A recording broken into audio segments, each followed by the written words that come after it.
In the beginning, my name is Elira. I was the daughter who stayed.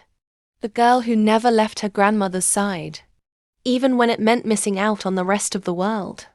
While my friends were chasing dreams in distant cities, I was cooking soup, refilling prescriptions, and brushing silver hair with patient hands. That house, the one with peeling paint and a front porch that leaned to one side, was more than a home. It was a living memory. My mother had once danced barefoot in the living room. My grandfather built the bookshelf in the study with his bare hands. Every room echoed with the laughter of people I had loved and lost. I thought love meant sacrifice. I thought loyalty would be enough. I trusted my father, maybe because I had no one else. He was all I had left when my grandmother finally closed her eyes for the last time. I remember the funeral, the rain, the smell of lily, the numbness in my hands. He stood beside me with a stiff arm around my shoulders, and I believed it was grief making him cold, not guilt. He remarried 6 months later, a woman named Dahlia, beautiful in the way that makes your teeth hurt, all charm and perfume, eyes like polished glass. She smiled at me with lips that never quite moved, and I smiled back, because that's what good daughters do. I tried. I did. I invited them for dinner. I brought her flowers on her birthday. I swallowed the sting of watching him laugh with her in ways he never did with my mother. Then one day, everything unraveled. I came home from work and saw the red tape on the door. Eviction notice. My chest went hollow. I thought it was a mistake. A joke. I called him, confused, scared, and he didn't even answer. I drove to his house, their house, and Dahlia opened the door in a silk robe, holding a glass of wine like she had earned it. "Oh," she said, blinking slowly, "he didn't tell you." "Tell me what?" They had sold the house. My house, the only place I had ever truly called home.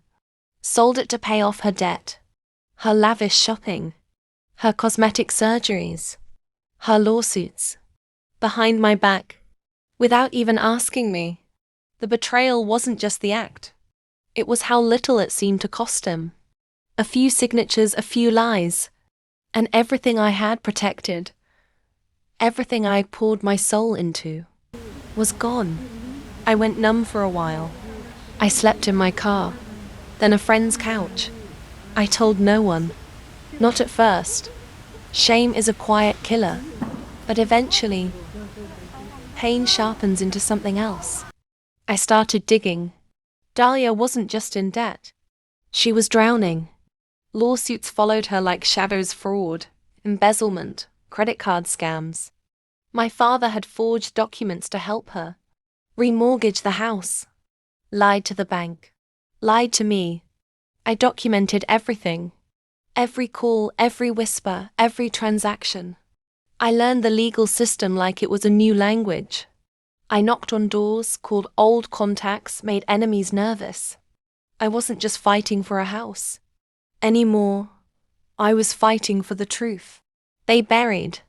And when the time came, I went public. I exposed it all. First to the police, then to the press. A local news outlet picked up the story. Widowed daughter, betrayed by father's greed and stepmother's scandal. It went viral. I didn't flinch when the reporters knocked.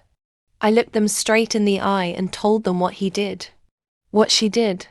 It was slow justice, but justice still. He lost everything. His position, his reputation, his freedom briefly, when the court charged him with conspiracy and fraud.